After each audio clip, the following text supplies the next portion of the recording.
నన్ను చాలా మంది భయపెట్టిండ్రు టీచర్ల ప్రమోషన్ల విషయం ప్రస్తావించినప్పుడు.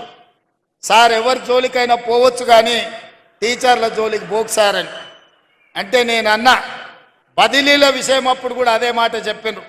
నేను ఒకే ఒక మాట చెప్పిన, మనకు స్వార్థం ఉంటేనో, మనకు వాళ్ళకి అన్యాయం చేయాలన్న ఆలోచన ఉంటేనో, వాళ్ళని నమ్మించి మోసం చేసేది ఉంటేనో వాళ్ళతో సమస్య వస్తుంది.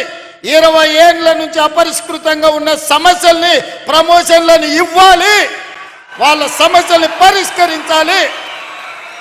ఏవైనా సమస్యల పరిష్కారంలో చిన్న చిన్న కొత్త సమస్యలు వస్తే ఈ ప్రభుత్వం సావధానంగా వింటుంది. ఈ ప్రభుత్వం ఆ సమస్యలను కూడా పరిష్కరిస్తుంది.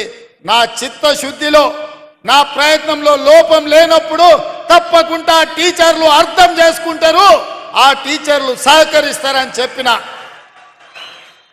మా అధికారులను అందరినీ, బుర్రా వెంకటేశ్వరం గారిని, దేవసేన గారిని, మిగతా అధికారులందరినీ పిలిచి చెప్పిన, మీరు అందుబాటులో ఉండండి, ఎవరు వచ్చినా మాట్లాడండి, మనం ఏ మంచి లక్ష్యం కోసమో వాళ్ళ కోసమే చేస్తున్న ప్రయత్నాన్ని వాళ్ళకి వివరించండి అని చెప్పిన.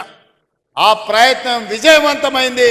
ఇవాళ దాదాపుగా 24,000 మంది టీచర్లకు, అదేవిధంగా గురుకులాలతో మొదలు పెడితే 30,000 మంది టీచర్లకు పైగా ఈరోజు ప్రమోషన్లు ఇచ్చినాం.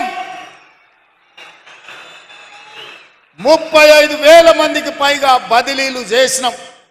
అందుకే ధైర్యంగా ఈరోజు వేలాది మంది టీచర్ల మధ్యలో ఈ రాష్ట్ర ముఖ్యమంత్రిగా ఎల్పీ స్టేడియంలో మీ కుటుంబ సభ్యుడిగా మీ దగ్గరకు వచ్చి నిలబడి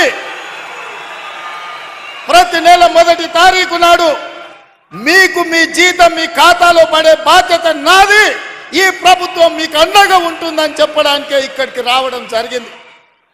ఇదే కాదు, మీ మంచి కోసం, మీ ప్రమోషన్ల కోసం, మీ బదిలీల కోసం ఈ ప్రభుత్వం చిత్తశుద్ధితో పనిచేసింది. ఇంకేమైనా చిన్న చిన్న సమస్యలు ఉంటే మా దృష్టికి తీసుకురండి, తప్పకుండా వాటిని కూడా పరిష్కరిస్తామని చెప్పి నేను ఈ సందర్భంగా తెలియజేయదలుచుకున్నా. అందుకే మిత్రులారా, ఈ ఆత్మీయ సమ్మేళనంలో రాజకీయం లేదు. ఈ ఆత్మీయ సమ్మేళనంలో ఏ రకమైన ప్రయోజనం ఆశించలేదు. ఒకే ఒక్క ఆలోచన, ఆశ, మీ చేతుల్లో ఈ తెలంగాణ భవిష్యత్తు ఉంది. ఇవాళ ఈ తెలంగాణ బలమైన తెలంగాణగా, అభివృద్ధి తెలంగాణగా, ఆర్థికంగా నిలదొక్కునే తెలంగాణగా మార్చాలి అంటే గ్రామీణ ప్రాంతాలలో, తండాలలో, గూడాలలో, మారుమూల పల్లెల్లో ఉన్న దళిత, ఆదివాసీ, గిరిజనుల, బీసీ పిల్లలు ఇవాళ చదువుకోవాలి. వాళ్లకు చదువు చెప్పి వాళ్ళని డాక్టర్లుగా, లాయర్లుగా, ఇంజనీర్లుగా, ఐఏఎస్, ఐపీఎస్లుగా తీర్చిదిద్దే బాధ్యత మీ మీద ఉంది. అందుకే ఈ తెలంగాణ భవిష్యత్తు మా చేతుల్లో కాదు, మీ చేతుల్లో ఉందని చెప్పడానికే నేను ఇవాళ ఈ సమావేశాన్ని ఏర్పాటు చేసిన.